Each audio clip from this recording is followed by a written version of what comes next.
Hello everyone, my name is Rakibul Hossain Rafi, currently an elective student of Q University Hospital.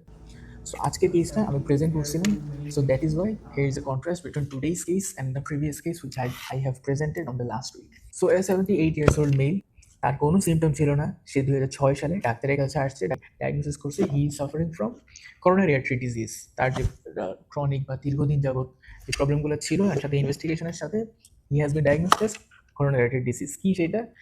It is angina pectoris. তো যখন এরকম angina pectoris diagnosis করা হয় বা coronary disease diagnosis করা হয়, তখন আমরা সাধারণত অন্য ভেসেলস বা আমাদের ব্রেন বা অন্যান্য স্ট্রাকচারগুলোও দেখি। সো সো যখন 2006 সালে ডায়াগনোসিস হলো, ডায়াগনোসিস হওয়ার পর থেকেই ওর একটা সিমটম ডেভেলপ করছে, সেটা হচ্ছে ওর রাইট সাইডে মানে ভিশন আস্তে আস্তে লস হইতেছে, সে আগের মতো রাইট সাইডে দেখে না। সো এরকম যখন রাইট সাইডে এরকম আস্তে আস্তে ভিজুয়াল লস হয়, তখন আমরা সাধারণত কী কী ডায়াগনোসিস করতে পারি? প্রথম কথা আমরা চিন্তা করতে পারি এটা কি কোনো অপটিক নিউরোপ্যাথি কিনা, ওর কি ডায়াবেটিস বা হাইপারটেনশন আছে কিনা। ওর ডায়াবেটিস হাইপারটেনশন নাই, আস্তে আস্তে রাইট সাইডে ভিজুয়াল লস হইতেছে, ওর কি অপথ্যালমিক কোনো কন্ডিশন আছে কিনা। অপথ্যালমিক যদি কন্ডিশন থাকে, আমরা ওকে ফান্ডাস্কোপ, অপথ্যালমাস্কোপ কিংবা আমাদের ম্যাকুলার অকুলার ফাংশন টেস্ট বা হচ্ছে আমাদের স্লিট ল্যাব এক্সামিনেশন, যতগুলো অপথ্যালমিক এক্সামিনেশন সব করে দেখলাম, হি হ্যাজ নো ফাইন্ডিংস।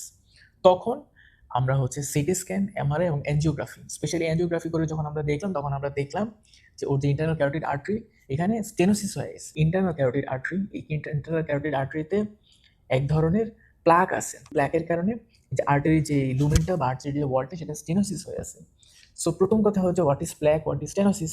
প্ল্যাক মানে হচ্ছে আমরা যদি ধরলাম একটা লাইক আমরা যদি ভেসেলস, ইন্টারনাল ক্যারোটিড আর্টারিকে যদি একটা ভেসেলস বা একটা রাস্তার কথা চিন্তা করি, ওই রাস্তার মাঝখানে কোনো কারণে যদি একটা পাথর বা কোনো ব্লকেজ থাকে, এটাকে আমরা বলি হচ্ছে প্ল্যাক। তো পাথর বা ব্লকেজ হলে কি রাস্তাটা কি অনেক ন্যারো হয়ে গেল না? সো যদি ন্যারো হয় তাহলে তো ঠিকমতো ব্লাড ফ্লো করতে পারবে না। সো এই যে ন্যারোইং হয়ে গেল, এটাকে আমরা বলি stenosis. My diagnosis is right sided internal carotid artery stenosis. So আমরা যখন 2026 সালের এপ্রিলে ওর এনজিওগ্রাফি করলাম, তখন আমরা সাধারণত তিনটা ফাইন্ডিংস পেলাম। একটা হচ্ছে রাইট সাইডের ইন্টারনাল ক্যারোটিড আর্টারি হচ্ছে মার্কলি স্টেনোসিস, ওইখানে একটা ফ্র্যাজাইল বা আনস্টেবল একটা প্ল্যাক আছে। আর 3 নাম্বার হচ্ছে আমরা যদি ন্যাসেট ক্রাইটেরিয়া করি, তাহলে আমরা দেখবো যে 80%ই সেই জায়গাটায় স্টেনোসিস। সো আমরা যদি চিন্তা করি একটা একটা একটা যদি পাথওয়েতে বা একটা ভেসেলস 80% ন্যারোইং থাকে, তাহলে কি মাত্র 20% ফাংশনিং। সো 20% ফাংশনিং যদি হয়, তাহলে তো এটা স্বাভাবিকভাবে নর্মালভাবে কাজ করতে পারবে না। এখন কোনো একটা পেশেন্টের যখন এরকম স্টেনোসিস থাকে, তখন আমরা যে অ্যাপ্রোচের দিকে আগাই সেটাকে আমরা বলি স্টেন্টিং। অর্থাৎ আমরা একটা বেলুনের মতো এটাকে ইনসার্ট করে যখন আমরা এই বেলুনটাকে যে ওয়াইডেনিং বা আমরা এই যে বেলুনটাকে যখন মানে আমরা পাম্প আপ করি, তখন সাধারণত আমাদের লুমেনটা কি ওয়াইডেনিং হয়ে যায়। সো আমাদের রাস্তাটাকে আগের মতো ক্লিয়ার হয়ে গেল। পেশেন্টটাকে 2026 সালে স্টেন্টিং করা হয়েছে, কারণ 2025-26 দিকে ওর যে লুমেনটা ওটা অনেক বেশি ন্যারো হয়ে গেছে, যার কারণে he must have done the stenting. কিন্তু দেখা গেল যে করার পরেও ওর ভিজুয়াল লস আগের মতোই আছে, আগের মতো কাজ করতেছে না। So what was the cause? CT angiography করা হলো, তখন দেখা গেল যে ওই জায়গাটায় আবার রিস্টেনোসিস হয়েছে। সো এই জায়গাটায় কেন রিস্টেনোসিস হইলো? ওর যে লাইক অ্যাঞ্জাইনা পেক্টোরিস ছিল, অ্যাঞ্জাইনা পেক্টোরিসের জন্য ওর যে করোনারি আর্টারি ডিজিজ ছিল, ওই জায়গার কারণে ওর অ্যাথেরোস্ক্লেরোসিস হয়েছে। আচ্ছা, যার কারণে ওর এন্ডোথেলিয়াল ইনজুরি হওয়ার কারণে আস্তে আস্তে যে লাইক ফ্যাট মেটেরিয়ালসগুলো আছে লাইক এলডিএল, সেগুলো আর্টারির ওয়ালে আস্তে আস্তে ইনফিলট্রেট করছে। যখনই এলডিএলগুলো আসে, তখন সাধারণত ম্যাক্রোফেজগুলো তার সাথে সাথে আসে এবং সাথে সাথে একটা সাধারণত ফোম সেল ফর্ম করছে, বা এটাকে আমরা অ্যাথেরোস্ক্লেরোটিক প্ল্যাক বলি। যখন প্ল্যাক ফর্ম করছে, তখন সাধারণত লুমেনটা অনেক বেশি ন্যারোইং হয়ে গেছে। যখন এরকম প্ল্যাক ফর্ম করে, তখন ইন্টারনাল ক্যারোটিড আর্টারি যদি ব্লক হয়, তাহলে ইন্টারনাল ক্যারোটিড আর্টারি তো আমরা জানি যে এখান থেকে ব্রাঞ্চ দেওয়া হচ্ছে অপথ্যালমিক আর্টারিকে। অপথ্যালমিক আর্টারিকে যদি ঠিকমতো নিউট্রিশন দিতে পারে না, ব্লাড দিতে না পারে, রক্ত যদি যেতে না পারে, তাহলে তো আমাদের ভিশনটা আস্তে আস্তে লস হবে। So that is why is transient visual loss was happen. এই পেশেন্টটাকে আমরা কয়েলিং, ক্লিপিং বা ফ্লো ডাইভার্টার ইউজ করতে পারি। The main thing is here is the difference between aneurysm and stenosis. যখন অ্যানিউরিজম হয়, অর্থাৎ সেটাকে একটা টর্সন বা অ্যাবনর্মাল একটা ব্লাড ফ্লো হয়, তখন আমরা কয়েলিং, ক্লিপিং করতে পারি to prevent abnormal blood flow. কিন্তু যখন স্টেনোসিস হয়, তখন আমরা যদি কয়েলিং আর ক্লিপিং করি, আমরা তো অ্যাবনর্মাল ব্লাড ফ্লো এখানে আমাদের প্রিভেন্ট করার মেইন মোটিভ। আমাদের মোটিভটা হচ্ছে আমাদের রাস্তাটাকে ক্লিয়ার করা। সো আমরা যদি এখানে স্টেনোসিস করে, সরি আমরা যদি এখানে স্টেন্টিং করে রাস্তাটাকে ওয়াইডেনিং করি, তাহলে একমাত্র আমাদের সিম্পটমগুলো রিলিভ করা পসিবল। কিন্তু কয়েলিং বা ক্লিপিংয়ে এই সিম্পটমগুলো রিলিভ করা পসিবল না। সো এখানে যে স্টেনোসিস হয়েছে, স্টেনোসিসটার জন্য আমরা এনজিওগ্রাফি বাদেও আমরা কি করতে পারি? এখানে একটা ইম্পর্টেন্ট টেস্ট করি, যেটাকে আমরা বলি পিএসভি বা পিক সিস্টোলিক ভেলোসিটি। অর্থাৎ আমরা যদি একটা ন্যারো একটা লুমেন চিন্তা করি, ওই জায়গাটায় কত জোরে ব্লাডটা পুশ করতেছে বা কত জোরে ব্লাডটা গিয়ে থ্রাশ করতেছে, that is peak systolic velocity. So স্টেনোসিসের মানে আগে ওর ভেলোসিটি ছিল হচ্ছে অ্যারাউন্ড 230, কিন্তু স্টেনোসিস হওয়ার পরে ওর হয়ে গেছে হচ্ছে 430 সেন্টিমিটার পার সেকেন্ড, অর্থাৎ পার সেকেন্ডে 430 সেন্টিমিটার থ্রাশ দিচ্ছে। So it is much huge and much narrow, যার কারণে ন্যাসেটটা হয়ে গেছে 80%। অ্যান্ড আমাদেরকে এখন স্টেন্টিং করা ইজ ম্যান্ডেটরি। সো এপ্রিলে পেশেন্টটার অলরেডি স্টেনোসিস হয়েছে, এখন নভেম্বরে আমরা পেশেন্টের আবার স্টেনোসিস পাইতেছি, আমাদের সিমটমগুলো আবার অ্যাপিয়ার করতেছে। সো এখন আমরা কী করবো? এখন আমরা পিটিএ প্লাস স্টেন্টিং করবো। পিটিএ কেন করবো আমরা? বেসিক্যালি আমরা যদি পিটিএ করি, অর্থাৎ সেখানে বেলুন এনজিওগ্রাফি করে আস্তে আস্তে যে এক্সপান্ড যে নিউ ইন্টিমেল টিস্যুস আছে, অর্থাৎ যে অ্যাগ্রিগেটগুলো হলো, সেগুলোকে আমরা কম্প্রেস করার ট্রাই করবো, যার কারণে লুমেনের যে ওয়ালটা আছে বা লুমেনের যেটা, ওই আস্তে আস্তে বড় হলো। অ্যান্ড দেন এনজিওগ্রাফি করে আমরা স্টেন্টিং করবো। আমরা যদি ডিরেক্ট স্টেন্টিং করি ফার্স্টে, তাহলে এটা তো first of all it's a foreign material, দ্বিতীয়ত ইটস আ মেটাল, এখানে ব্লাড ফ্লোটা অল্টার করতে পারে। সো আবার এখানে স্টেনোসিস হতে পারে। সো আমরা এখানে পিটিএ প্লাস স্টেন্টিং করবো আফটার রিঅ্যাপিয়ারিং দ্য স্টেনোসিস। সো এখানে তিনটা জিনিস must: antiplatelet drugs, lipid lowering agents, এগুলো আমরা বলি স্টেটিন, আর এম্বোলিজম প্রিভেন্ট করার ড্রাগস। এই তিনটা ড্রাগস আমাদের স্টেন্টিং করার পরে কন্টিনিউ করতে হবে। আমরা এপ্রিলে স্টেন্টিং করলাম অ্যান্ড নভেম্বরে এসে আমরা সেকেন্ড স্টেন্টিং করলাম। তো এর বিটুইন কেন ওই জায়গাটা আবার কেন রিস্টেনোসিস হয়ে গেছে, কেন ওই জায়গাটা আবার ব্লকেজ হয়ে গেছে? বিকজ দ্য থিং ইজ, যখন আমরা স্টেন্ট করলাম তখন সাধারণত এন্ডোথেলিয়ালটাকে ড্যামেজ করলো, ড্যামেজ করার পর ওই জায়গাটাকে প্লেটলেট অ্যাক্টিভেট হলো।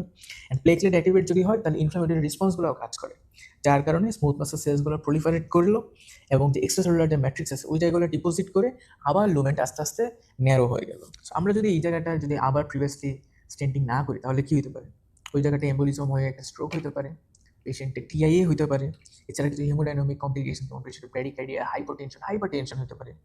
আস্তে আস্তে সেরেব্রামে যদি পারফিউশন কমে যায়, তাহলে টিস্যুসগুলোতেও পারফিউশন কমে যাবে, আমাদের ফাংশন কমে। আমরা ইনভেস্টিগেশনে কী কী ফাইন্ডিং পাই? সিটি স্ক্যানে কী পাই, এমআরআইয়ে কী পাই, এনজিওগ্রাফিতে কী পাইলাম, আলট্রাতে কী পাইলাম, ডপলারে কী পাইলাম, হেয়ার আর দ্য ফাইন্ডিং। এইটার সাথে এভিএম বা হচ্ছে আমাদের অ্যানিউরিজমের ডিফারেন্স কী?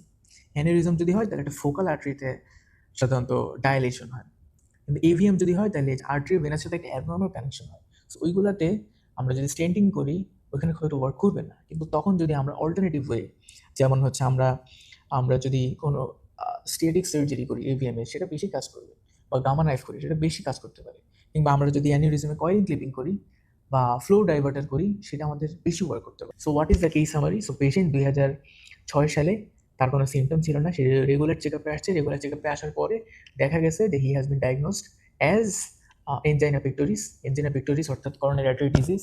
ঠিক তার কয়েক মাস পর থেকেই তার সিমটম অ্যাপিয়ার করা শুরু করছে। সে রাইট সাইডে আস্তে আস্তে তার ভিজুয়াল গ্র্যাজুয়াল লস হওয়া শুরু করছে। তো যখন সে ডাক্তারের কাছে আসলো, তখন তাকে সাসপেক্ট করা হলো তার কি কোনো অপটিক নিউরোপ্যাথি কিনা, ডিউ টু ডায়াবেটিস আর হাইপারটেনশন, অথবা তার কোনো অপথ্যালমিক কন্ডিশন যেমন গ্লুকোমা বা অন্যান্য কোনো কন্ডিশন আছে কিনা। কিন্তু অপথ্যালমোলজিক যত এক্সামিনেশন আছে, macular, ocular, fundoscopy, ophthalmoscopy, slit function test, কোনো কিছুতেই তার ফাইন্ডিংস কোনো কিছু আসে নাই। তখন যেহেতু অ্যাথেরোস্ক্লেরোটিক প্ল্যাক আছে, আমরা চিন্তা করলাম যে আমাদের ভেসেলে কোনো অ্যাবনর্মালিটি আছে কিনা। তখন CT scan, MRI, angiography, DSA and like Doppler, আমরা যতগুলো ভেসেল ইনভেস্টিগেশন আছে সবগুলো করে দেখলাম যে ইয়েস, ওর হচ্ছে ভেসেলে একটা অ্যাবনর্মালিটি আছে।